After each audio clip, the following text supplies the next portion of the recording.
Dude, this winter has just not been wintering at all. We've only had like 2 snowfalls. It's weird, dude. Like the selfish side of me is just like sick. I don't have to deal with no snow. I don't have to deal with no like shoveling my driveway. You haven't had to even do that this I had to do it once. Oh, I had to do the once, one okay. time, and like I was kicking myself last season because I was like, I really wanted to buy a snowblower, right? Like a used one after the season ended, and a bunch of them were on sale, whatever. And I just kind of let it get away from me, and I never ended up buying one. I was kicking myself, like fuck. Like now, if I want to buy one, it's so expensive, right? But it turns out that I didn't need one this year. On the one side, it's dope because you don't have to deal with that, but on the other side, it's like this can't be good. This, Something off-putting there's about it. something really off-putting about it. And I was thinking about it. The trippy thing is that it's kind of the reverse depending on where you are like it's going to be different for you depending on where you are geographically. So for us, winter turning warm, that's kind of like a good not a like a good thing for us selfishly, right? Because obviously we get more like one of the shitty things about living where we live is that we generally only get 6 months of like good weather, right? The rest of it is like heading into winter or finishing off winter. You know what I mean? Where and so the winter becoming warmer is actually kind of like welcomed, right? Whereas if you go to the Philippines, and the elephant in the room is global. Could be an effect of global warming or whatever, right? Is for them it's worse because now they were able to consistently plan for like one, maybe two floods a year. Now it's like four, five, six. So and it's fucked because a lot of these crops How get come they ruined. get more floods? Well, more rain, right? So like global warming doesn't necessarily mean that like global warming for mine like with this climate change thing has different effects in terms of the climate where it can make a place that was warmer colder than usual and then vice versa, right? So it's a lot more.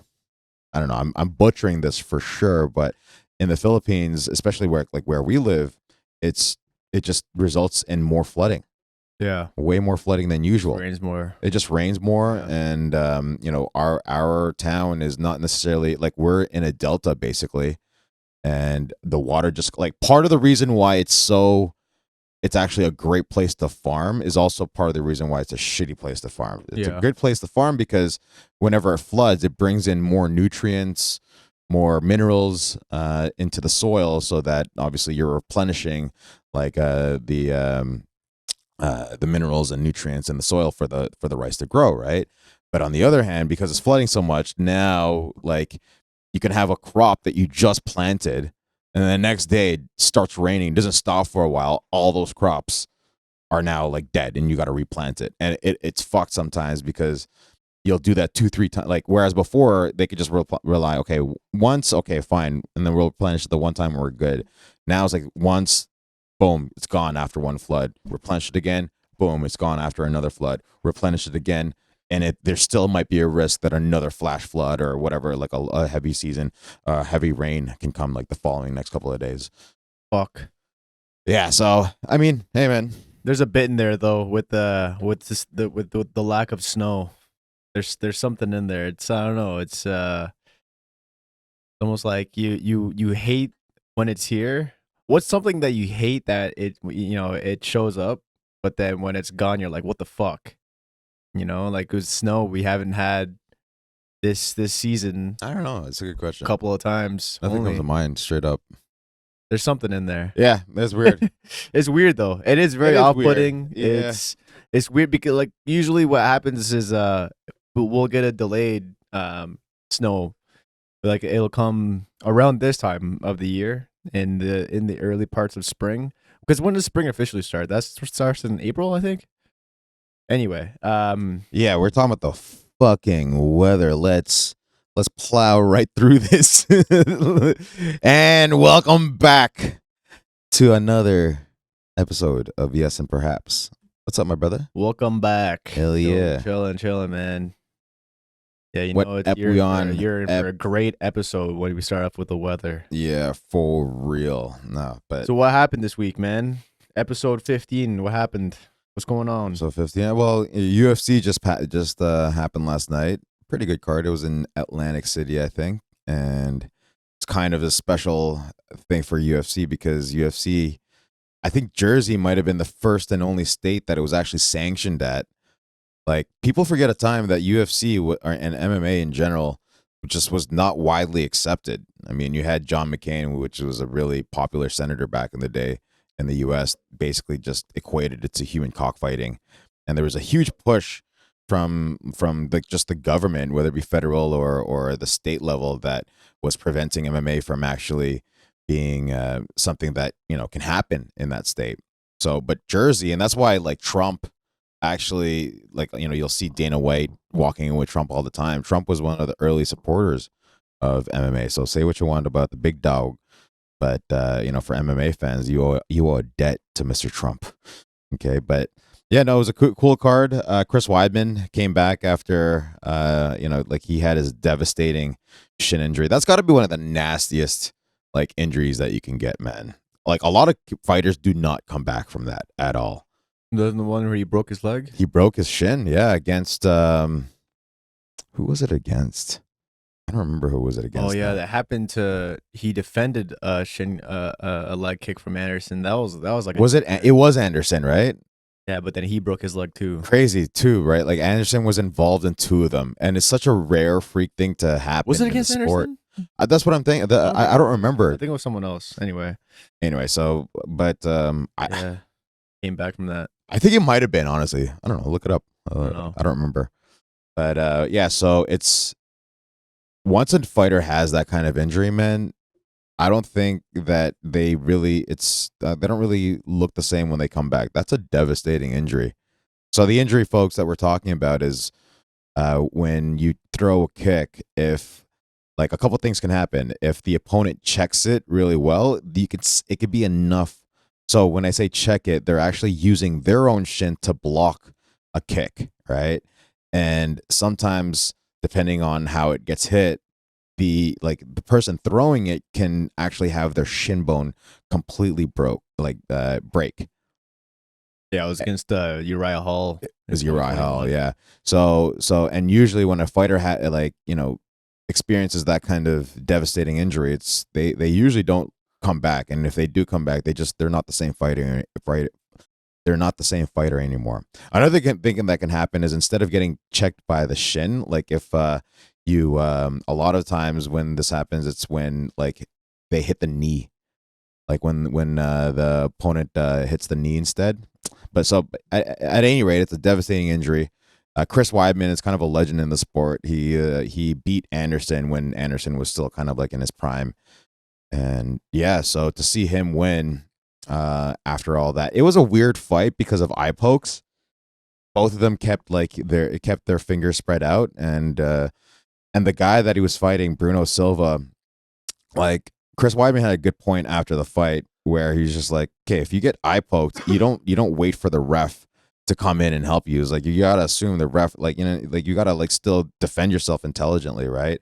Whereas the guy like Bruno kept trying to get the ref involved.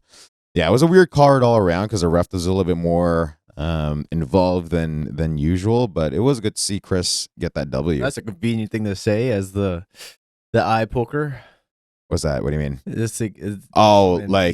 be a bitch. Buddy. Yeah, exactly. I did find it kind of weird that he went right into that, right? During the post fight interview or whatever. I mean, he makes a good point, but at the same time, the ref was warning him, stop spreading out your fingers, Chris. Like, I'm going to this was after a couple eye pokes already, and he was still doing it. So he still had an equal part to play in it as well. And, dude, I haven't seen a points deduction in the UFC in I can't even remember the last time I saw. But that's actually what we were talking about yesterday was how do you fix this? To me, the easiest way to solve this is to get better gloves. Yeah, Like for you sure. could get fingerless gloves, It's right? just funny. It's like what's that? What do you gotta do to get a fucking points deduction in the UFC? You gotta fucking like The trick, yeah. you gotta like hit the guy in the fucking nuts repeatedly. I definitely think that. Okay, so well, that's the tricky thing, though, man. Like, if it was actually accidental, you should get a warning. You gotta hit him with a fucking car or something. It bro. does happen, but the thing is, like, it's a 10. The 10. Yeah, Before the just- motherfucker's gonna be like, stop points deduction. You gotta hit him No. with a fucking car or a bat or something. no, like the one of the fighters just goes to the cameramen that are like on stools, and shit, just goes to the camera, fucking murks him. He's like, that's a warning. Don't do that again. They give a warning for that shit. Yeah. Bro, I'm telling you, because now that I think about it, I can't remember the last. Yeah, it time. happens. Motherfucker. It's very rare though, and I think inherently it's because there's a few factors going into that. Number one, it's a 10-point must system. So when you do deduct a point, that actually has a lot of fucking weight. If you had like a 30-point system, like something like an automatic deduction whenever you do something, I think that makes more sense. But when you have a 10-point must system, 1 point sways a lot, Yeah. right? So I think that's a factor. That's why a lot of commissions probably haven't done anything about it yet. But also another piece as well is that for a fight to be determined by like a penalty or something like that, that opens up the door for a lot of potential for throwing fights, I feel like. And when you have a lot of money on the line that's being bet on, I think that's where the commission has to be very careful about what kind of like rules that they will put into, because that has such a lot of influence and weight way the fight's gonna go, right? How Fuck things it. like that get handled. I say just integrate eye pokes, integrate nut shots into the fucking game, bro. I mean, headbutts, all that, Yeah, everything. and like Throwing shots. even headbutts are so weird. There are some rules that are just weird when it comes to the UFC. Like you can't do the 12 to 6. 12 to 6. Yeah. You can't, I mean, like on that same vein, like you can throw elbows to a person's temple. Yeah, there's certain You things can't like throw headbutts. knees to a grounded opponent. I feel like you should be able, like if you're gonna get compromised like that, like you should be able to just hit him. You know what I mean? yeah. Soccer and like the soccer kicks. I don't know how I feel about that. I can get why. Soccer kicks are a little bit tough. Like, so soccer kicks meaning like the guy's on the ground and you're just wailing on him. Yeah. Like stomps. Yeah, stomps. Stomps with a heel. Bro. I think Yeah. stomps are actually allowed though. It begs the question: who would be the sickest? I feel like John Jones. John Jones. Undisputed. 1000%. If you give John Jones Yo, those bro. tools, bro, come on. He's already man. the GOAT right The now. guy's a goat. But You see GSP talking about John Jones? He's like, he has everything. He has most guys that are talented, they don't have that dog in them, but John Jones, he has everything. GSP, when he gets on social media, it's such a like 50-50. treat.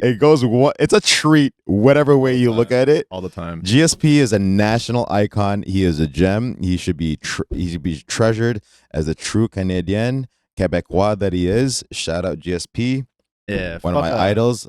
Fuck a Kyle Lowry statue, build a GSP Yo, statue, Bill, bro. GSP deserves one, bro. Or the NBA. But giving him all his flowers, there are times where he's on social media, he's like, yo, GSP, like, George, what the fuck are you doing? He is impressed. Oh He my is God, I impressed with love your that guy though, performance. man. He's the man. He's a man. He is the man. One of Shout the out goats, GSP. too. Shout out TriStar. Yeah, no, he's on the Mount Rushmore, 100,000%. Who's on your Rushmore? Rushmore for MMA in general, definitely John Jones, GSP. Anderson has to be up there just from the way that he dominated and ran through his division. He kind of like he did the same thing that Adesanya was doing to that division. He ran through it a couple times. Yeah.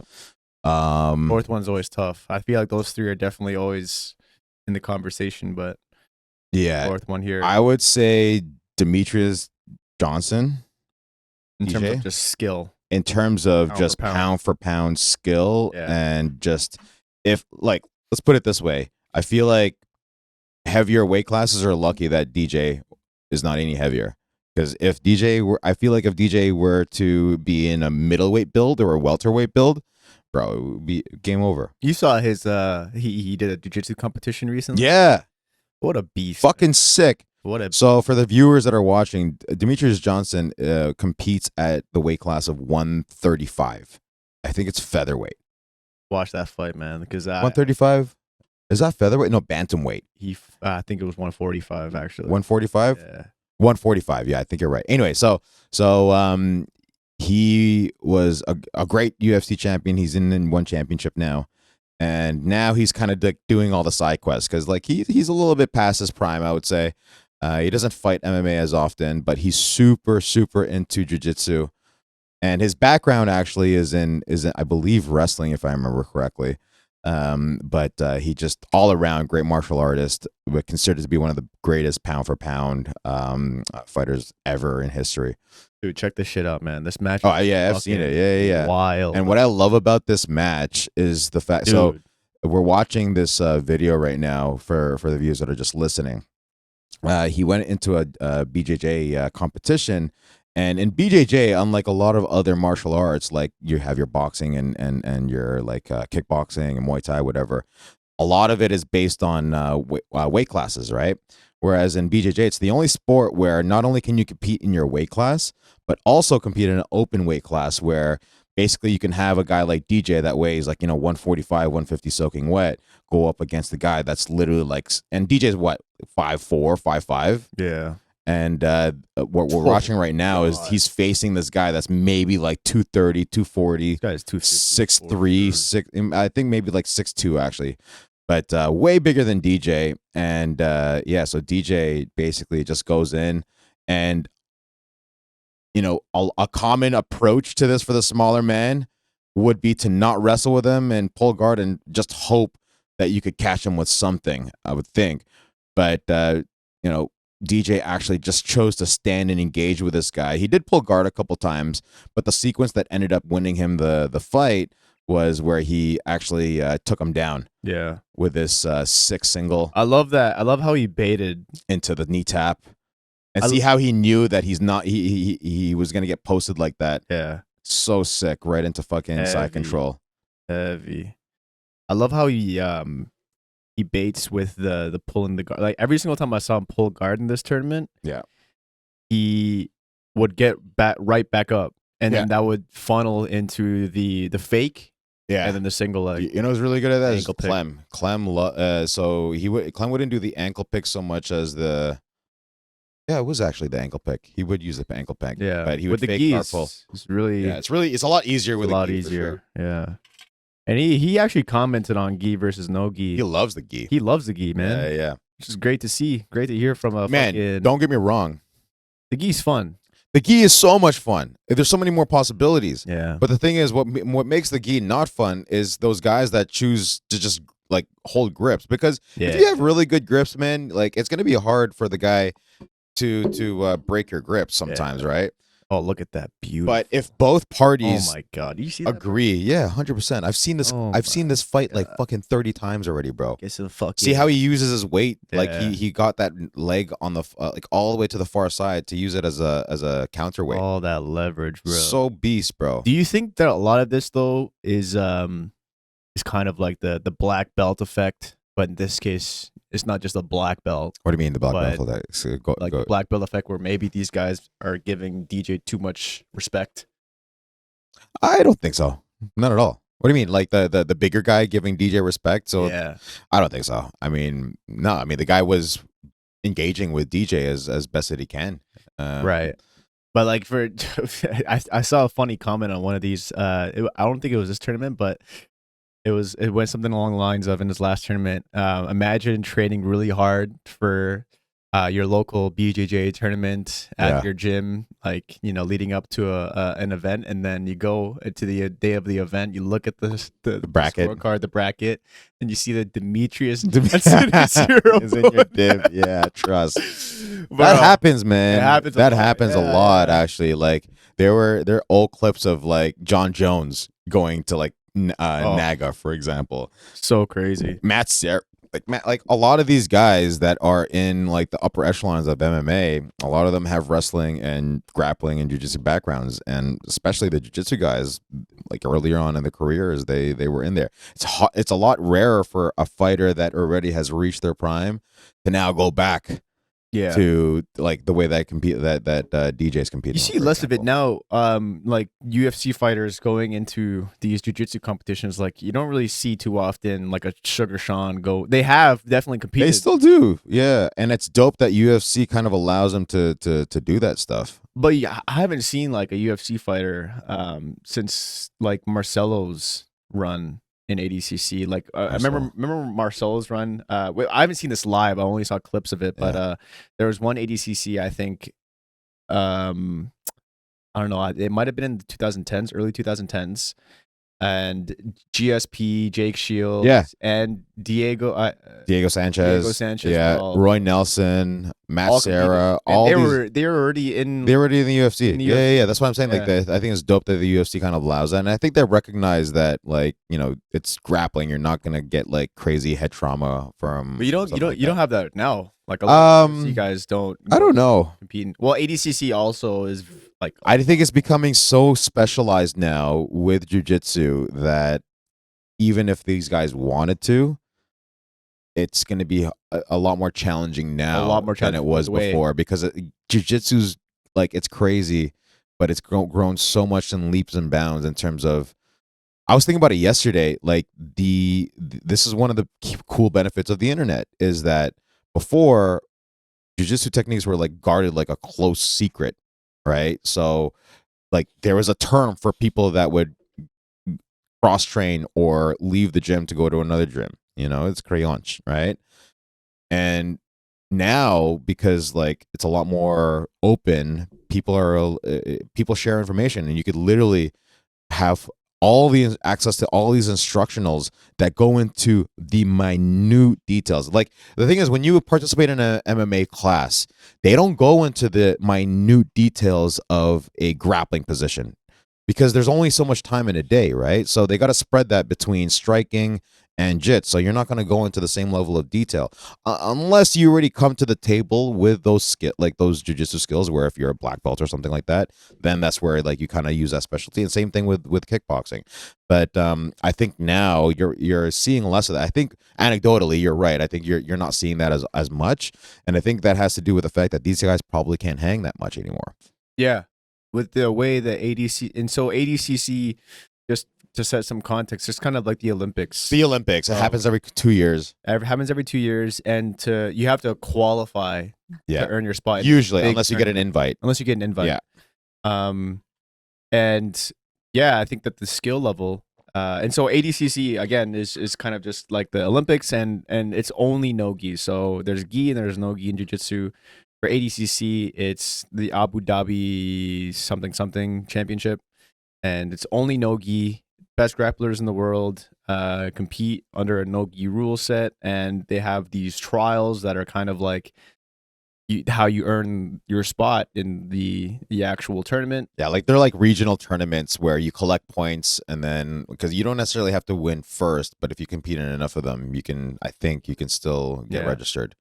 So it could be a case where like a lot of these UFC fighters, UFC names are going to trials, but maybe they're just not like because you have to win a lot of matches. You have to win a lot. Well, I mean, I think honestly, if a UFC guy, depending on how high up they are in the ladder of like UFC, I think they would, if they wanted to, they could probably get an invite without even have to compete through the trials. Yeah, we've seen our boy Chael Sonnen to go a few times. Yeah, Chael Sonnen is a beast, bro. I'm going through one of his instructionals right now. Like, oh, really? Yeah, dude. Like he is like. I feel like because of his persona, people don't look at his technique too much. That guy is one of the most technical dudes out there, man. He's really fucking good. Yeah, Like my favorite clip of him is the "I can't let you get close." Yeah, can't let you get close. Can't let you get close, Binder. Oh my god, Captain America for real, for real. But hands down, one of the best. I would say trash talking like Mount Rushmore. He's up there. It's him and Connor. Yeah. Name me anybody else that can talk shit like those two. I couldn't even. John Jones got some bars, bro. He does. John Jones has some bars too, dog. He's like, I beat you fucked up on cocaine. I think you got to put him up there too because some of his clips are dope. It's a different. It's like the kind of the shit talk that one he can back up, But 2 is almost like he gets dark with it. He you gets know? dark, like he gets demonic with it. Yeah. Yeah. Some Because he's got like, voodoo shit yo, with it. I wish John just like embraced the shadow. Yeah. You know, selfishly. Yeah. It's like you're watching, like, you know, when you have a favorite rock band and you know how they were when they were on drugs, and now thankfully they've collected themselves and they fixed their lives and they're sober now, but their music is shit. Yeah. And like selfishly, you're just like, yo, I wish Yeah. that they just took another hit of heroin, took another fucking took some PCP again. I want to hear a new project, you know? It's the same thing with fighters. It's like, yo, you know, stop with this Christian shit, John. Well, we already You know what won. I mean? We already 1 foot towards that direction. Like USADA's gone. So hopefully. Yeah, you saw him gone. You saw it being gone doesn't mean that this opens up a fucking door of just like everybody's just gonna get roided up and shit. Fuck, I feel like they should though, man. Honestly, I feel like to a degree there should be some regulated, like, yo, let them, like, if they're Just let them cook. Yeah, Bro.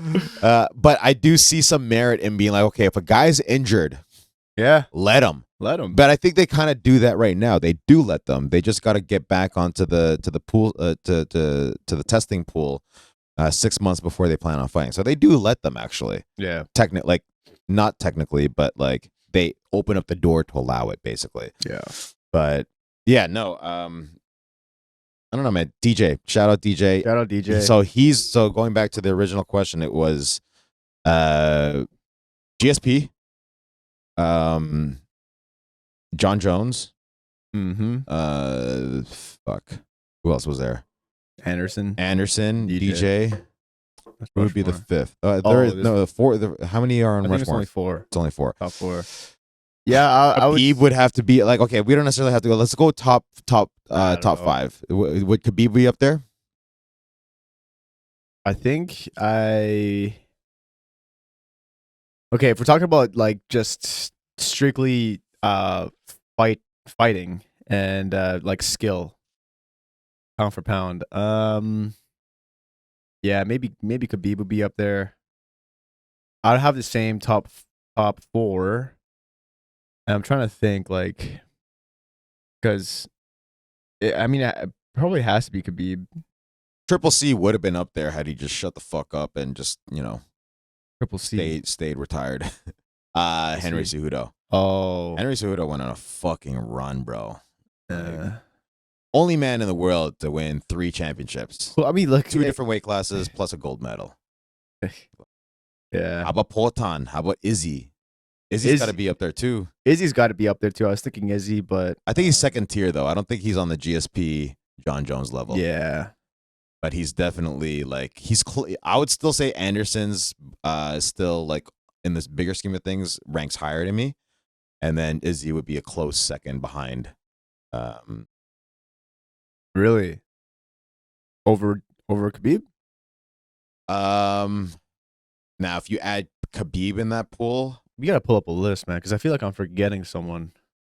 I don't want to disrespect anyone. I mean, man, I would say BJ Penn too, but the thing is, BJ Penn, bro, like, yo, there was a point in time when BJ Penn was a scary dude, bro. Yeah, I was thinking BJ Penn too. BJ Penn's got to be up there. He's on that. I like. Let's extend this to top 10. But yeah, BJ BJ Penn would too definitely. hard, man. There's too many good fighters out there. We're missing some of these badasses like Randy Couture. Well, Randy Couture would not be on the. He wouldn't be. He would be on the top, like Mount Rushmore of like pioneers, not necessarily goats. I wouldn't call Randy a goat. Would you put Stipe in there? No. Well, fuck. That's a tough one. DC Stipe. That's a tough. I would say second ballot. Yeah. We got some motherfuckers. Yeah, Stipe, man. Like when he was going on his run, he was beating all the best heavyweights in the world. And how about Cain Velasquez too, bro? Some people are saying Volk too, but I don't know. I don't know about it anymore. Volkanovski? Yeah. Second tier. Second tier goat, I would say. He's definitely up there though, for sure. But yeah, there's and he's a dog, bro. That Volk is an inspo for sure. The skill level is just crazy across the board. All sports. general. It's such a good time to be alive, to be able to see like just even I'm thinking outside of fighting, there's basketball. It's some of the like the parity in the NBA Yeah, right now is basketball is so fucking weird, man. crazy, Like the man. skill, like the offense, like it's crazy how the offensive skill level has just exploded and skyrocketed. Yet I feel like the defensive skill level is just not has not kept up. And now, in fairness, the being defensive is just not rewarded. People are not incentivized in the same way that they're incentivized to be sick at offense, right? If Yeah. you're sick at offense, like it's easier on the eye. People are people like the general casual is gonna know more about like is gonna stray more towards the offense versus somebody that's good defensively. You know? Yeah.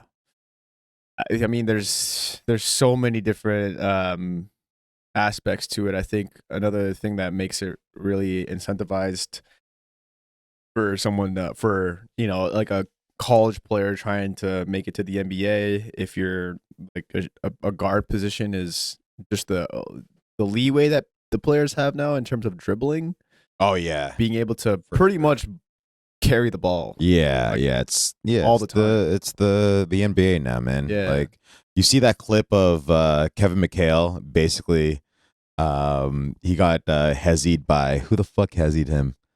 And he just it was a Yeah. clean hezzy.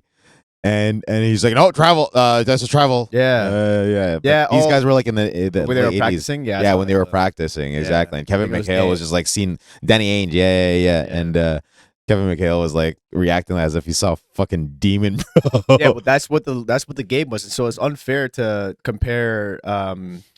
People will compare like the way Magic dribbled, and it was like, yeah, this is one of the best of all time. But it's like Magic Yeah, played during a time where you literally couldn't dribble the ball from like the side of the ball. Anything from the side yeah. under was considered a carry. So A it's lot of just people the there's a era that they big played in. circle jerk online where people just throw dirt on the 80s Oh, and it's 90s.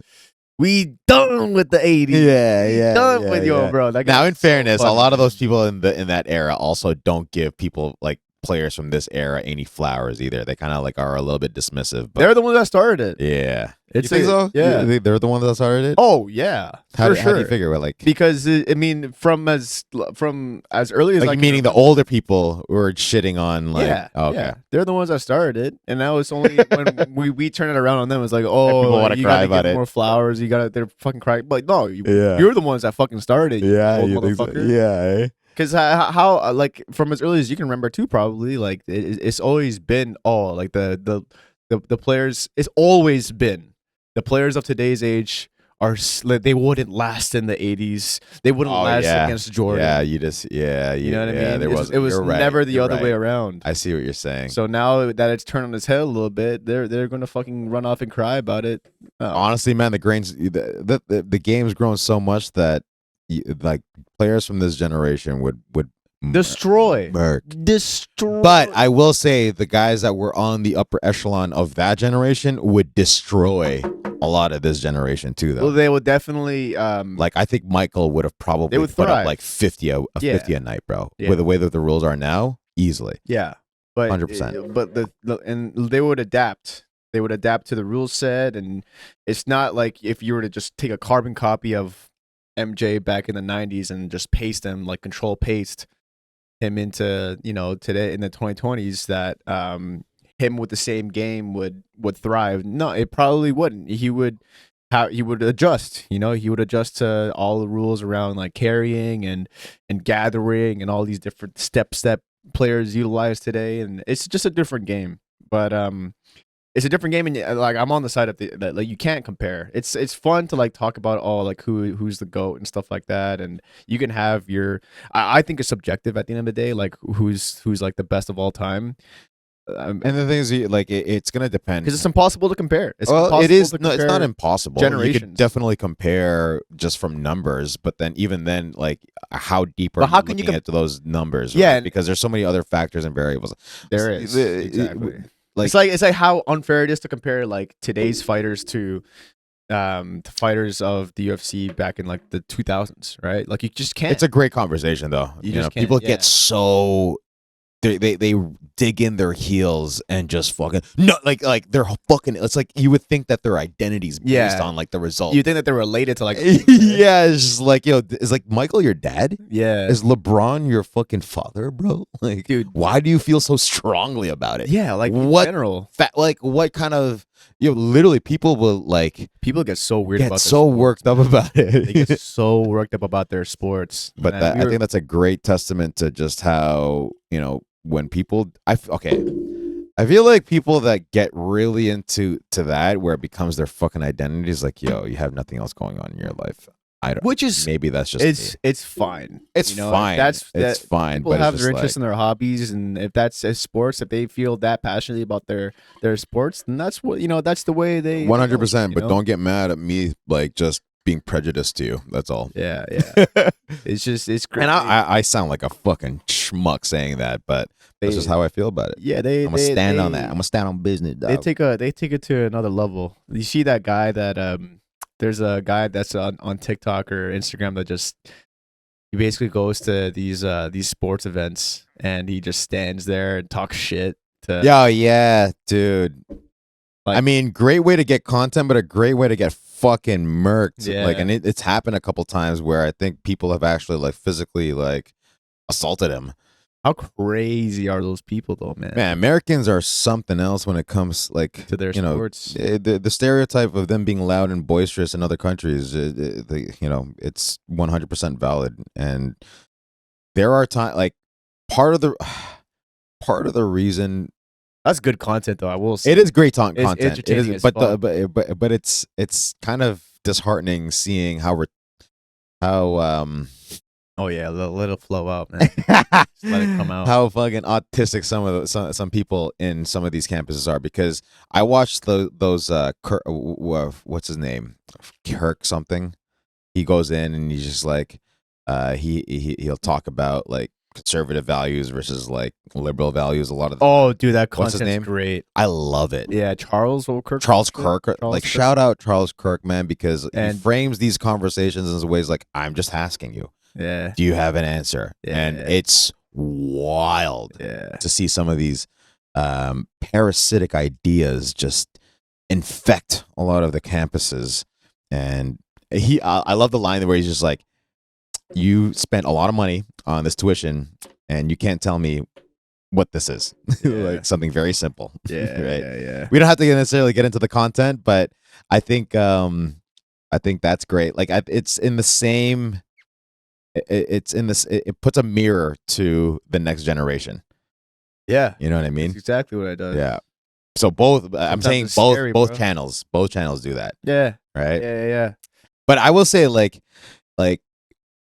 it's interesting because the fans in, say, Europe for like football, like soccer, or like basketball in Serbia, for example, they are nuts. Like they love their sports there too. But I don't know, something about the Americans and the way that it's pretty. Don't get me wrong, it's dope because I've been to like tailgating and whatnot and seeing that firsthand.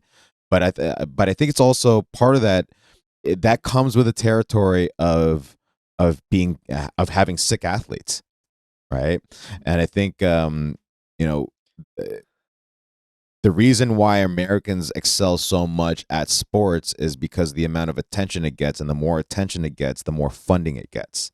That's why wrestling is so fucking big in America compared to Canada.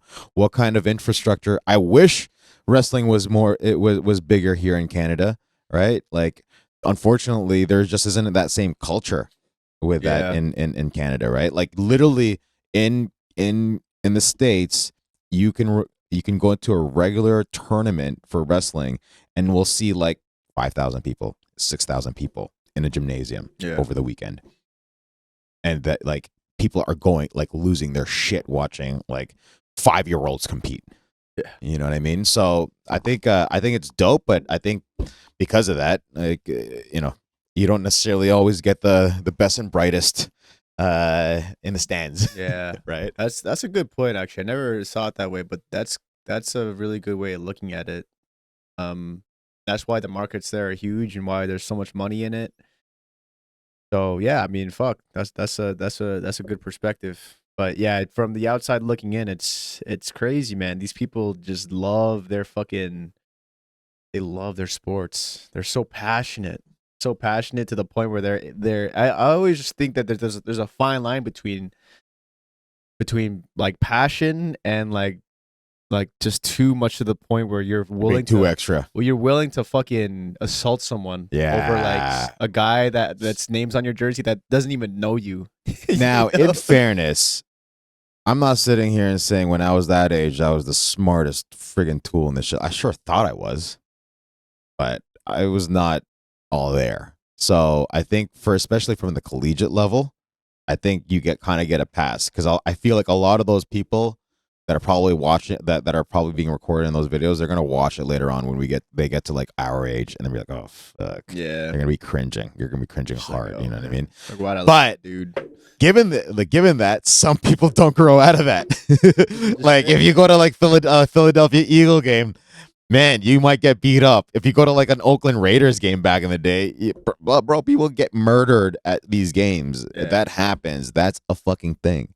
It's a So thing. 100%, I think it's completely like this is what I'm saying. Why if you go rabid for something like that you have no effect on them at all. They don't give a shit about you really. But for you to have that kind of, that's why I'm questioning your level of intelligence. Yeah. Generally, you know what I mean? Like I'm questioning, like, okay, you probably have nothing else going on in your life. Yeah. You know, so that's and that's why like you have these situations where people will literally murder somebody just because they support another team. Like for you to murder somebody because you're an Eagles fan? Fuck you. No. Fuck you. Yeah. Well, fuck you. You're from Boston. Like you have no like that's the motive is like you know when they investigate a murder, it's usually like, oh bro, like that guy fucking stole a whole bunch of money from him and he came back and got his revenge. Okay, kind of understandable, right? That guy, he's a fucking Eagles fan. He just murdered him. Like he got really upset. He got some Fuck, beer man. fucking sprayed on him. Like fuck, Should've been bro. a Pats fan. You know, like That's where crazy. the questioning of the level of intelligence becomes relevant. Man. When it comes to sports and intelligence, though, another thing that happened this I think past couple of weeks was March Madness. That Yeah. shit is cool as hell, man. I think it's dope. I'm not too deep into it. It's honestly, I think, just statistically the coolest tournament. I think it's in all super cool in that sports. way. Yeah. Yeah. Yeah. 100%. Because you have how many teams, how many games? You Yeah. have like 30 or 60. I don't even know what the number is. Mhm. There's 32 teams I think in total that compete against each other. I Mhm. could be wrong on that, but let's just say that there is, and then 32 teams that all compete. It's basically like Isn't it 64? It starts off at 64, isn't it? there might be 32 times 2. Yeah, so I think you're right. I think it's 64, and then It's it 32. That's just like 3 rounds. right. But Let's it's see. yeah. So this is like while you're searching that, this is a tradition as old as I don't know how old is it, but so all the big schools that compete in 68 teams. yeah, 68. Yeah. Single elimination tournament of 68 teams that compete in 7 rounds for the national championship. So what you could do that I've always kind of known, but I've always been outside of this world is actually bet on what the bracket's going to Yeah. look like. So with the playoff, the complete Yeah. picture of the playoff, Yeah. and how that'll look like, and you can actually, you can win. Like it's almost like a lottery. Like you can win Yeah. You can win a big. lot. You could win big money. Even just like running a parlay on like a single day's worth of games. Oh yeah. Man, like my friend posted a parlay that he had. He put in like $50. The payout would have been like $2,000. Yeah. Like that's pretty. Like the thing is, I would. There's a small part of me like I want to get into that, but then another part of me is like, yo, you know how much time that you actually have to spend Oh yeah. to like yeah. really like do it the right way. You know what I Watch mean? that. Yeah, well, do it the right way in terms of like, do you mean like bringing out the fucking technology and getting statistical with it, or fucking do you mean like just basketball knowledge? No, I mean like actually researching and doing like a scout report on Yeah. each of the teams. Like so you could do it for fight. I think it's a lot easier to do it for fighting, for example, because Yeah. in fighting, for example, Less variable. the odds makers, they're a lot better now, but back in the day, they didn't know what the fuck was going on. Yeah. Right. So, Jamie is actually really good at it, where he will actually research like the teams. He'll go onto their feeds, see if he can find any information about. No, for fighting. Oh, He does pretty well. So like, okay, if I have a guy that's like, I don't know, somebody that specializes in jits, like like top team. what kind of striking training is he getting? Is he getting any striking training? Like what kind of which team is he coming from, right? Yeah. And then now, okay, based on which team that he's in, okay, who else? Who's his training partners? If one guy has better training partners in that weight division versus the other guy, more odds I would probably think that this guy is going to win because he just has better training partners, right? So shit like that, like that's part of the cool thing about the social media is that you can kind of go into a little bit more research, whereas before you didn't have any of that shit like accessible to you, right? Yeah. So the odds makers are a lot better about it now, but yeah, like compared to like people, some of these guys literally have it down to a science. There's this Rogan had a guest on recently. What, I don't know if it was Rogan or if it was another podcast, but these guys are like they basically are odds makers, but then they put huge amounts of money. So they have a whole system about like breaking down and predicting who's going to be winning something, and then they'll like, depending on like the results, they'll throw literally millions of dollars on bets. Just like random events, or not even random events, like on sporting events. No, yeah, like which ones? Like are they specific ones, or like basketball? I think the big ones like basketball, football. Yeah. I don't know if they're into fighting, baseball. Yeah. So sports betting is fucking crazy. Especially when you had like, the thing is too is that a lot of these bigger leagues have that information readily available, like statistics. Like I think Basketball Reference is a great site, for example. Oh yeah. I mean, I saw that firsthand with my fantasy league. Like that's there's so many tools around betting and just the game of fantasy in general. Like the game of fantasy? Yeah, like NBA fantasy. Fantasy basketball leagues. And I know they have fantasy leagues for hockey and football too, but there's a lot of cool tools that are out there that look at sports analytics like that. I don't get distracted by the Coliseum, you know what I mean? I just do my thing.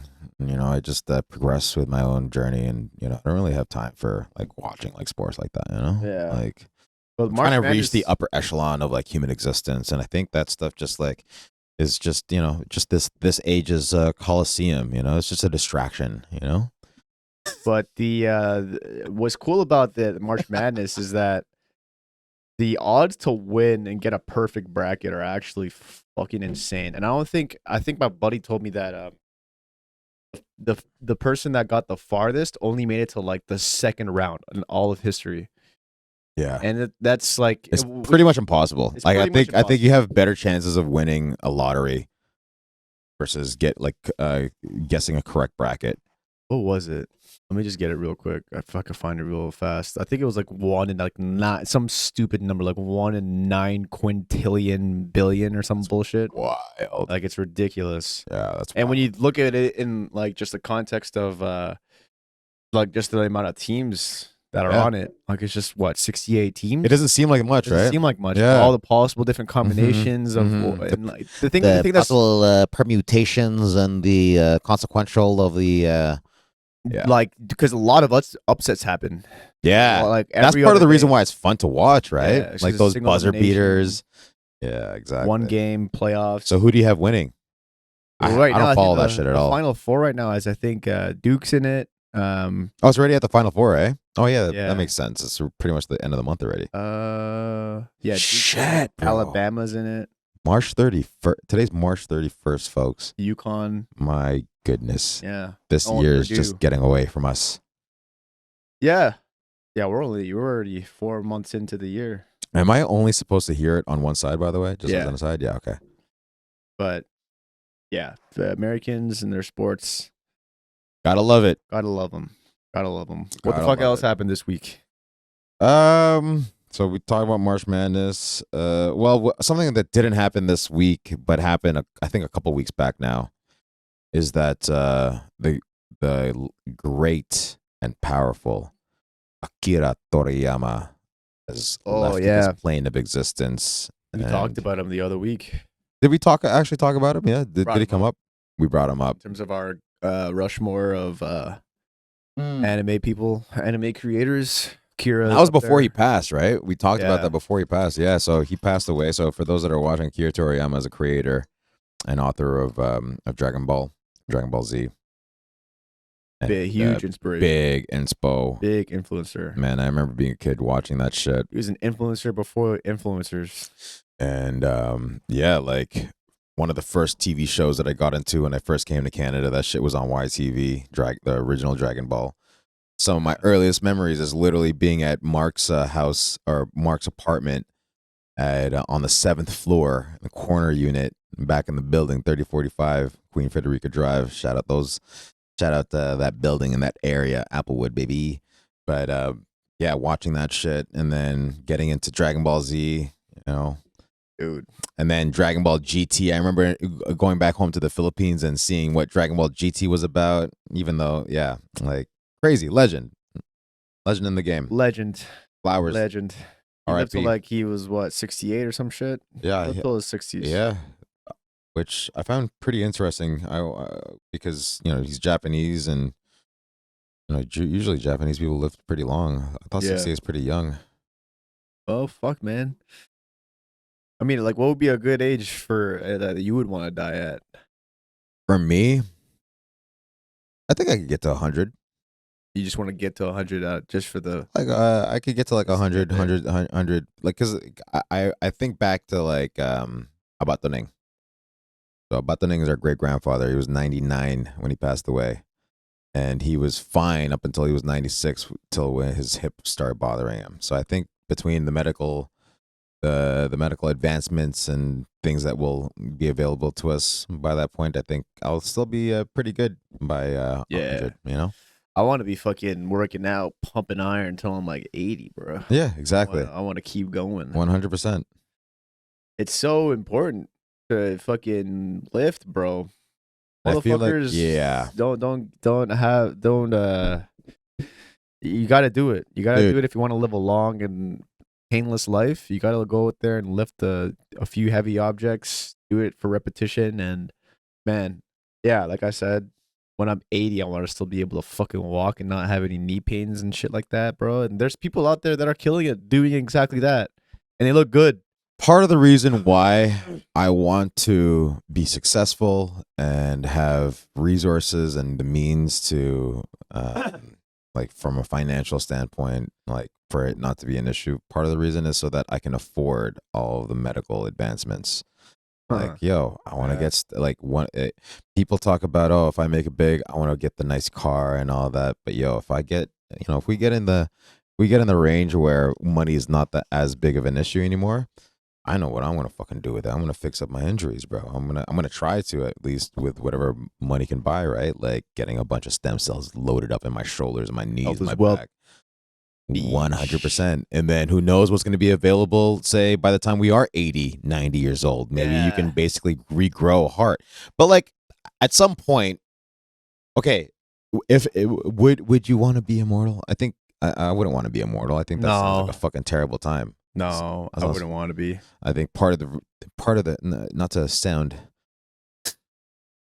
This is bullshit, bro. It's like you live, and you see all your friends just fucking die. Yeah, bro. I mean, if we were all immortal, then it's like no. But even then, I think part of the beauty of life is how it's limited, and it makes you appreciate like the moments more and appreciate the time that you actually do have together. Yeah, 100%.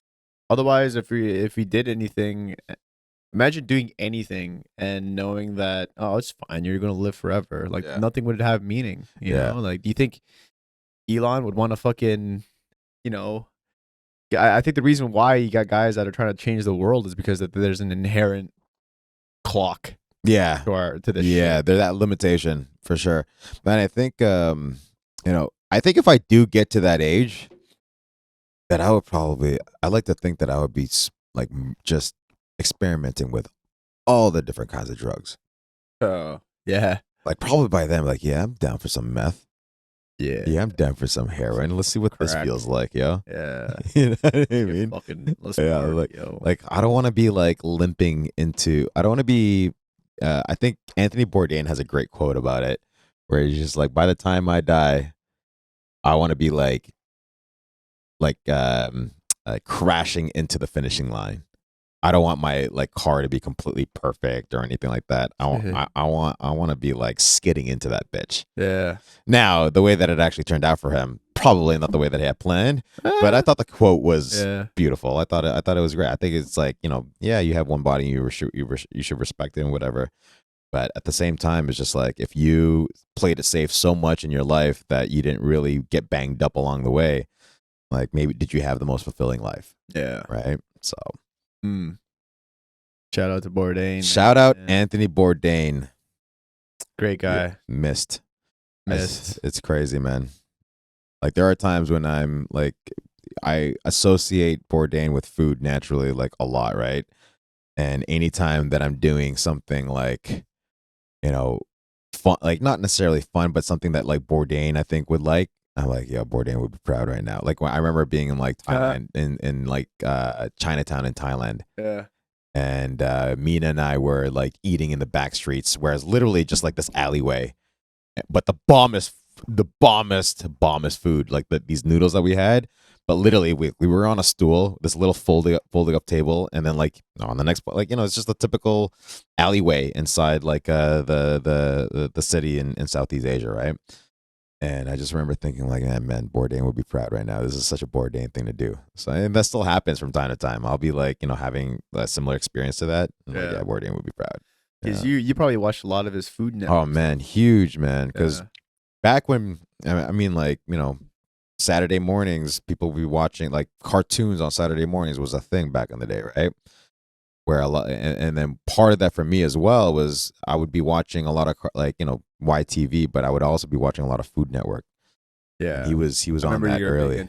To the Food Network. Yeah, Iron Chef, Emerald Gas. I never fucking. Dude, you love that Iron Chef shit. Iron Chef is so I'll still like I'll put it on the TV from time to time while I'm working. Crazy, man. Yeah, it's sick. Yeah, but fuck, man. How are we doing on time? How are we doing on time? We're doing an hour. We're an hour in right now. What time is it? This one feels long, eh?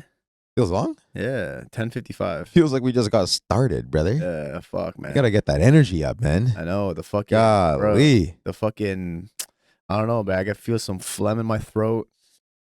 It's just your immune system's a bitch, bro. It's so ass being sick, man. I'm telling you, bro. Like it just fucking and to add on top of that too, like the energy, just because I'm at that age now where like I'm feeling the food that I eat, and so the past couple of weeks since I've been sick, not even a couple, it's been 1 week. Just fucking the lack of energy and just the food and the diet that I've been on has just not been the greatest. Like just eating a lot of takeout because just too weak to make your own fucking food. It's good though that my girlfriend's back because she loves to cook, so it's great.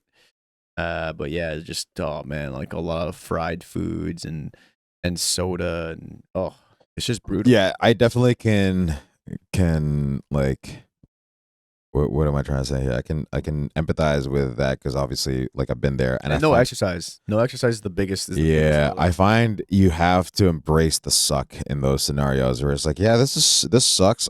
Okay, when I feel that way, I'm like, okay, you have the rest of the day to feel this way. And that's it. After that, tomorrow, you're going to do your fucking best to go to the gym. Yep. To just try to shake the shit off. Because after you get sick, that muscle, because it breaks you out of your routine. Yeah. It's a lot easier to say no. Oh, like you should go to the gym today, or you should not eat that today. It's like, but yeah, it feels good. It feels good to be a fucking slob. You know what I mean? But then, like, I just like how that's easy to break out of the habit. It's just as easy to gain momentum back It is. You know what I mean? So with the first right decision flows into the next right decision, flows into the next right decision. So to me, anytime I get in my head about like, oh fuck, um, feel like shit or whatever, like I'm not gonna do it. Like I just that's the mind excusing the body. Sorry, that's the mind excusing yourself. Whereas I think Chris Williams said it, whereas like I use my mind. Sorry, I use my body to get my mind right. So it's like the moment that you start moving or whatever, like your mental starts feeling a little bit better. You know what I mean? You Yeah. start releasing those good hormones, and then you walk out of that workout feeling a lot better. Yeah, I definitely feel that I had some thoughts. Maybe they're dark thoughts, but because I didn't really take a lot of time off of work. I didn't take any time off of work because I'm a privileged laptop worker that could just work from home. And I do think that that's a fucking serious privilege. There's a funny clip that I saw from Elon just like just raking on people that Don't that go into the office. that don't go into the office Yeah. when they're just like laptop workers. They work Yeah. on a computer. It's just like, you're really gonna fucking work from home? You're really gonna work from home? And you know, he's like stuttering and says, and the guy that makes your car can't work from home. You're gonna tell the person that packs your groceries they can't work from, like, he went into it, and I thought it was funny. I was like, man, yeah, you're right. Like, I'm a privileged motherfucker. But where was I going with that? Oh, I was having like some dark thoughts just around like, man, like I don't know if fucking this laptop life is something that You got bro. there, yeah, Like, yeah. it's- I went there because I Yeah. mean, like, because I think back to like our heritage, right? Like our heritage for the most part, up into this generation, we're all working the farms, doing laborious type of work Yeah. for their livelihood. Yeah. And I don't know. I've always felt like a part of me That you need that physical exertion. needs some kind of physical exertion. That's when I feel the most the highest energy levels. The like my mood is like night Most and day. fulfilled. Most fulfilled too. Yeah. So So I completely agree. And I've had the same thought about like, man, we come from a line of just like should I be physically doing hard something work. else? You know? No. So first off, no, because we have between you and I, because we have the same thing. You're using your mind for the money now. Yeah. Use training for the physical exertion. Yeah. That's my system. Where it's Right. just like, because I've had that literally, I've reflected on the same thought. I'm just like, okay, given that I don't use my physical capabilities when I'm actually like, I have to frame work as this is what I'm doing for money. Yeah. Training is what I'm doing for everything else. It's like As far as covering those bases from a physical exertion, from a mental playground standpoint, right? like, could I have been if I was born under different circumstances? Could I have been the Kobe of fucking spearfishing or the fucking could I have been like a world class fucking surfer? Or I think it's a completely natural thing that you're going through. I think it's definitely coming from a place of it's a luxury to have this kind of inner I guess not conflict, but inner like it's just reflection. It's just boredom reflection, you know, because so much of you being sick and having to recover is like, I think the worst thing that you could do for yourself is to exert yourself really hard when you're like in the heap of your sickness. Yeah. So this time last week, I was in like the heap of my sickness, and for you to try to like work out and do anything physical that would, you know, speed up the heart rate, and it's probably just not it's not a good thing. It's more counterintuitive, and I don't know the science behind that, but that's just like from what I heard from. I find it depends for me. It depends for me. If it's something that's cardiovascular for me, I find actually pushing my body I guess to it depends. a limit Will will really help. But if for like I a cold or a flu, cold or a flu, bro, I'm trying to hit up not necessarily cardio, but something that makes me sweat. Yeah. But so that's why I love going to the do sauna, for example. It's really interesting when you put your body through the extremes, because when you put your body through the extremes, all these good things happen within your system. Like if you take an ice bath, not that to say that I'm recommending taking an ice bath when you're sick or something like that, or when you're when you're going through the sauna, like all these like good hormones get released, and your body kind of goes into survival mode. And because it goes into survival mode, it releases these good like hormones, these it starts checking off these like these reactions that happen in your body that will actually help you get better, Yeah. feel better. Not necessarily feel better, but maybe like start like boosting up your immune system. Yeah, but it Yeah. depends. I would say it depends. You're not. I'm not gonna go on a friggin' run when I'm having Only fucking at the heat. diarrhea, for example. Yeah, at the heap of at the very very very max of your sickness. Yeah. I would definitely say that I've been kind of like just lazy, honestly, just lazy to get back on the horse, especially in the latter half of this past week, just because yeah, like it's taken. Honestly, man, I don't even want to say it because like I sound like a bitch, bro. Like I hate it. It's just been tough because like a part of it too is the type of training that I do is half of it is basically just Cardio shit. cardio shit with other people in the Yeah. room, right? So there's like a responsibility part to that. I don't want to Oh get yeah, anyone yeah, else yeah, yeah. sick, and even at the gym, even at the gym, it's the same thing. There's really no excuse on that one because I have a fucking at home gym in my condo that I can go to. So really, like it's yeah, like taking 1 week off. It feels like at this point is just so disruptive. I think it's just a reflection about how important the mindset is, and just like how easy that like when your body gets distracted by something like a sickness, that how much of an effect it can have on your mindset, Yeah. right? Well, I know that it's also this man.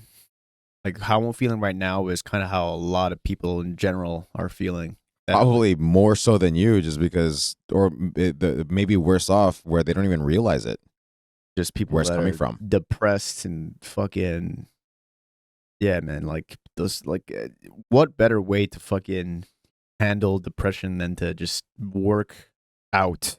Just fucking move your body. It's best The medicine, best man. medicine. Best great movement is medicine. Like I Man. know this feeling is so familiar because I've been through this feeling like a handful of times in my life. And the best thing for me is just fucking moving my body. And a lot Just of do people it. don't fucking move their fucking bodies, and that's why you're fucking depressed. That's why you're fucking. That's a lot. That's a big part of it for sure. It's huge, man. Yeah. It's huge. You got like your brain's a muscle. Your brain's a muscle, and it needs fucking. It doesn't need any more TV, any more shorts. It doesn't need all that bad shit. It needs that shit that's gonna make it fucking go. What the fuck? Like it needs that shit that's gonna make it go.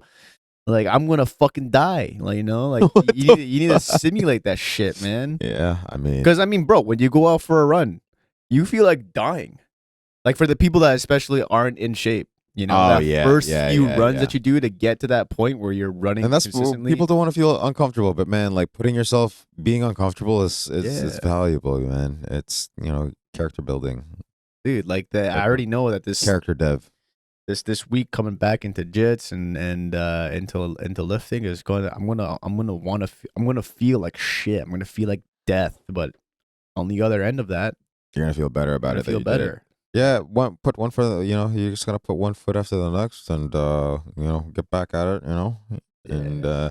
no, but all joking aside, like that, like I think it's completely natural what you're going through. Yeah, I think you do sound like a little bitch about being fucking sick. Like, bro, you got sick. What Yeah. you know what the answer is. You know what the tools are. You just gotta go back and get back at it. It's a lot. It's gonna be once you make that first right decision. I'm like, okay, because look, I go through it all the time where I feel like I'm being a bitch too. Where it's just like, yo, right now you don't have to go to the gym today, bro. Like you already went to the gym like three, Yeah. 4 times this week. It's just like that, and it's like, no, I'm fucking going. I'm gonna fucking go. Shut the fuck up. You know what I mean? It's like, yo, you don't have to go fucking train jits tonight, bro. Yo, wouldn't it be? It would feel so good to just sit on this couch, and just be fucking, just turn your mind off and watch some shit about Dune or fucking watch some like MMA, I watched that shit. It was all right. I didn't really like it. I thought it's sick. Fucking Denis Villeneuve is just a sick director. Look, I was watching Holes, like a sci-fi. You know that movie Holes? Don't you ever disrespect Dune by comparing it to fucking Holes. Fucking Holes Shia LaBeouf. literally has peaches, bruh. Like, get the fuck out of here. Dude, I don't know, man. I watched the first one last year, 2 years ago, maybe actually, and then same thing, bro. Like I found it hard to get through the beginning. It was a tough uphill battle getting through the beginning in both Yeah. movies because man, like I don't know if it's just the sand or if it's just the music, but it's kind of like a lullaby in the beginning. I just think that you're just not like mentally mature to really appreciate just the levels Oh, of yeah. storytelling, and you're just an NPC. I'm So an NPC. I wouldn't for expect you to understand and, Yeah, and really get couldn't. this. You know? I couldn't, man. I couldn't fucking get through it, bro. I tried really hard. Yeah, I tried really hard, but those fucking Cineplex seats were comfy, bro. And then as soon as I tilted my head, Bro, did I tell you I brought the girls to watch it? they fell asleep too. Nah, they were just like, "What the fuck is this?" Yeah. Because they never watched the first one. I just assumed because it stars like two, like so I brought like Jess, I brought the sisters Trisha and Woody, right? Yeah. So I'm thinking like, yo, because it's like Timothy Chalamet and fucking and Zendaya, right? Like, oh, they probably I should have asked them, like, did you even like watch it, right? So they're That's bad, and bro.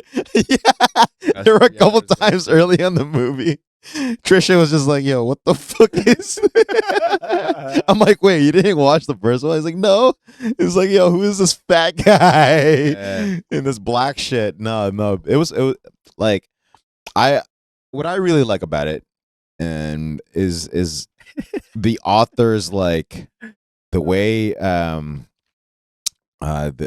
whole the way the universe actually works, and that like in that type of, I guess, like story, whatever. I think the setup's really cool.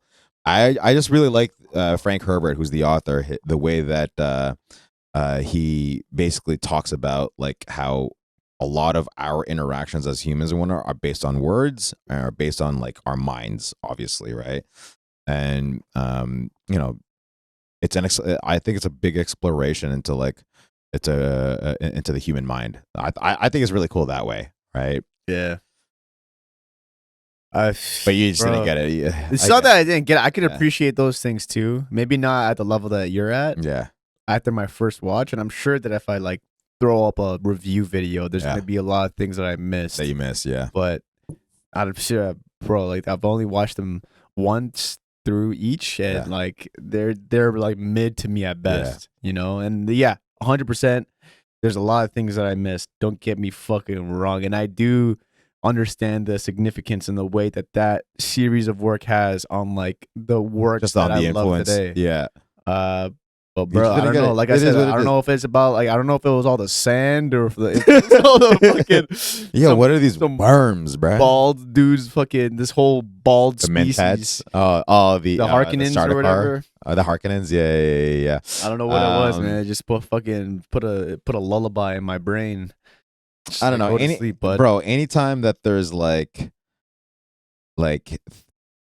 stories where there's like legacy, I'm a sucker for that shit. Dude, you got you got these Harkonnens and all these different That's what I mean. species, Like the and great houses. and Like I love that and shit. the main fucking character's name's Paul. Paul Atreides. You Yeah. got fucking the main side piece or the main piece, I guess, is Zendaya's character is Johnny. Like, Yeah. and you got all these weird names. Well, it's like Paul's that's what threw you off is the weird name.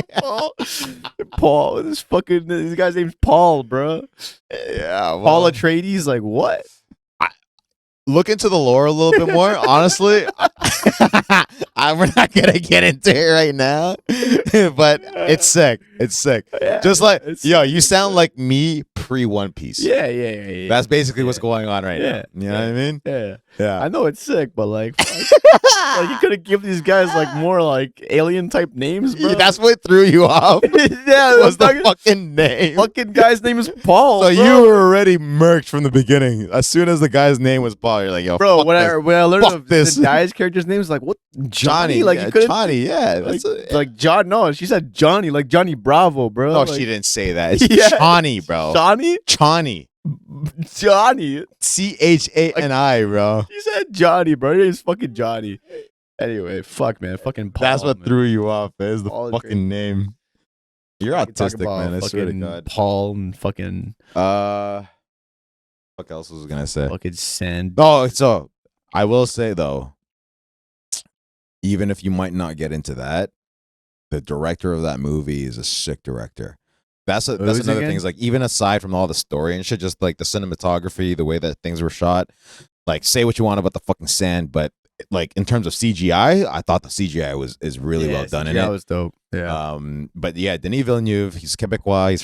He's from Canada. He's directed some sick movies leading up to this. I think you've seen Arrival. Yeah. Yeah, so Arrival. That one was good. Um, That's the kind of sci-fi that I like too. I'm Yeah, not so it's big on dope. like the honestly, now that you mention like genre wise, there is like what do you call that genre with like it's sci-fi called- fantasy. Yeah. Sci-fi fantasy. Yeah. Like because I'm not a big sucker for things like Destiny and Do you like Lord of the Rings? prophecy and Like that's fantasy. Like yeah, nah, I'm not really. Lord of the big on Rings is that. dope. It is. I can appreciate. I just it. think that you're just not at this I don't have- mental yeah, elevation where I you don't- can appreciate like you know. I don't think so either. No, maybe that's my tastes. Like on a serious note, like maybe my tastes are maturing. I'm just at a phase of my life where maybe my You're I have a more eloquent bursting way. out of a cocoon, and you're gonna become this butterfly. this butterfly of maturity just fucking elevated over all this bullshit prophecy fucking Paul looking at. But Paul looking at fuck it, you can't tell me the Johnny looking savior, at. the savior of the fucking universe is named Paul, bro. Ain't no way. But Nah, it's actually Leto, his son, the second, bro. But yeah, okay, Uh, those types of stories, I love that shit because like I like anytime we're like the whole legacy thing, right? Like you know, his dad's a great man, and then Some Paul's just Godfather trying to be like it's on some Godfather Yeah. shit. So anytime there's a story like that, bro, that shit is like, yeah, yeah, that's my shit. Yeah. you know, because I I think that's what's cool about stories, that you can put yourself in those stories, yeah. and then like that's how you can. It's another way of experiencing it, right? Because another thing that another show that I started watching that I couldn't even get through, bro. It pretty much it felt like every single episode talked about that, and it just got repetitive. Was House of Dragons? House of the Dragon season 1, yeah, Oh my god, what a bore! yeah. It was so boring. It definitely is not the same as the original Game of Thrones. And I I'll get give you it. that. I yeah. get it. Like It's set up. The first it's season a is set- it's it's set a up. setup season. And that's like I'm a sucker for that. I'm not gonna lie. Like I'm a sucker for like deep world building but I don't know. Again, I just think like my tastes are kind of very selective nowadays. It's very selective, and I think I'm just on this boat right now that is on more mystery thriller. This type of shit that like when you finish watching it, it really makes you like think and So you reflect a little saw bit. like so you're on like because you just saw because I watched like Deus Ex Machina recently. That one is still Ex something Machina is that, a great movie. that I think about That's like a scary just ass randomly, movie, bro. like yeah. And another one was The Anatomy of a Fall. You watched Anatomy of a recently, right? Fall. Yeah, like those type of movies that I don't know. They just make you think more in the end. They make you. The ending is up for interpretation, Mhm. and I don't know. I like a great movie that I thought about the other day. Actually, was running back Inception. Inception was such a good movie. Inception is an amazing movie. Yeah, Yeah, but like that that's shit is, kind of sci-fi. fucking 10+ years old now. Yeah, That's yeah. wild, ain't it? Oh, crazy, bro. Crazy. Crazy. But yeah, I guess that's where my movie tastes have kind of fallen under at the moment. I don't know. I don't know. Yeah, like I think Dune's fucking sick. Okay, Yeah, like the thing is, taking up the Dune whip stands. is sick. Okay, it might be like to me. I've thought about it before, where I'm like, okay, is Dune actually that sick, or is it just a reflection of just how it stands out more than other movies because everything else that's out there is absolutely garbage. Mm, Name me a movie that's come out in the theaters that's like this is one that I was been looking forward to. It's an actual blockbuster, right? yeah, But the I one don't know. before that was probably like I think the last movie that I actually saw in the movies where I'm just like, oh, this is fucking sick is Top Gun.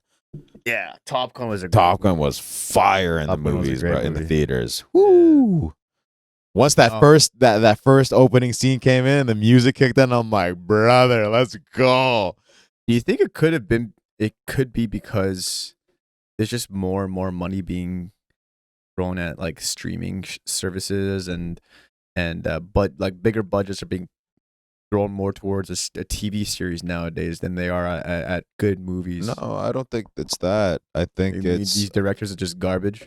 no. I think there's too much of a demand. I think it's too saturated. There's Mm, like because if anything, streaming is actually what kind of fucked up is kind of what fucked up movies in the first place. Because now it's like where before you had like it was it's like the question between would you rather have a weekly episode versus the whole thing all at once. The cool thing with a weekly episode with like HBO, the way that HBO runs shit, for example, right? Every week you could kind of follow it along as a group. yeah. Whereas if the whole season becomes available, people are watching it at different paces, Mm, right? Like on Netflix, for example.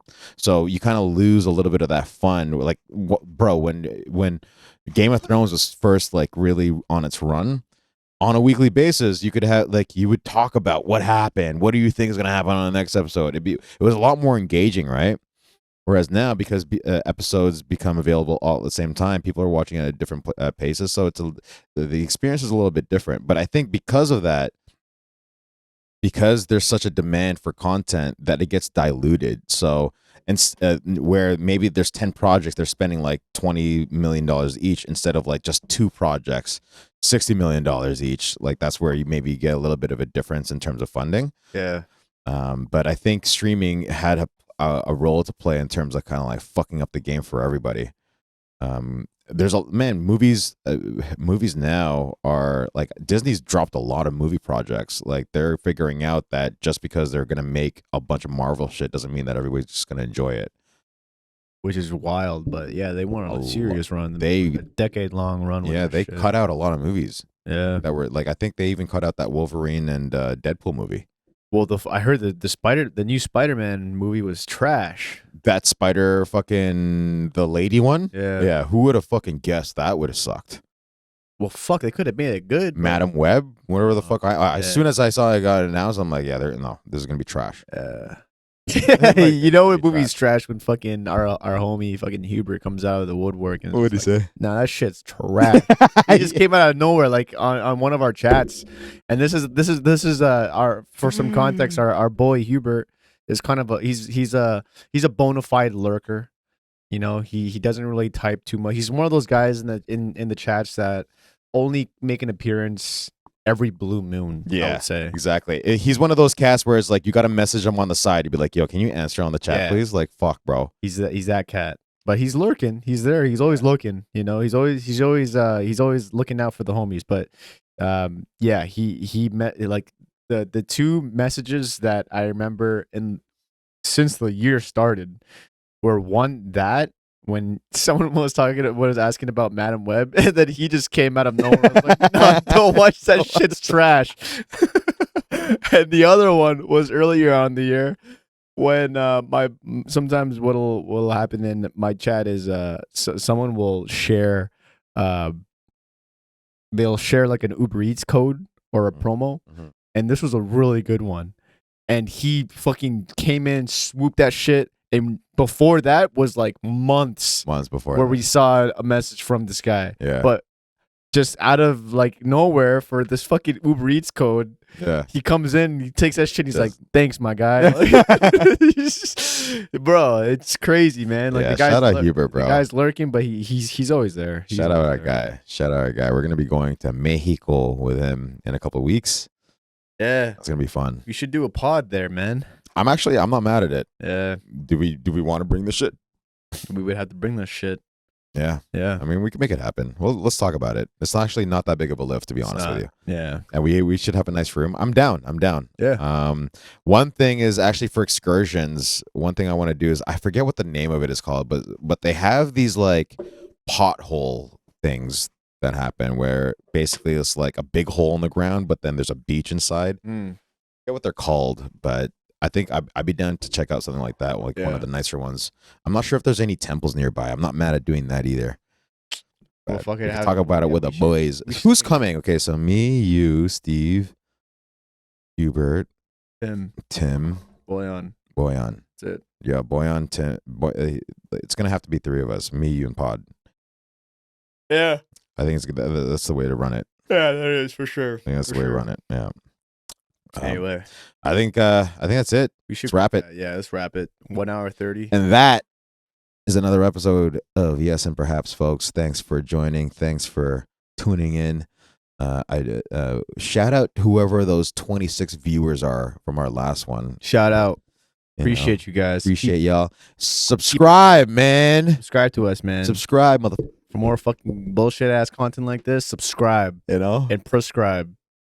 Get yourself some describe fucking Tylenol. and Describe and eliminate, eradicate all of your self doubt and fear. And all of it, man. Go out there, lift some fucking heavy weights. And we'll be back to you next Sunday as per usual. Peace.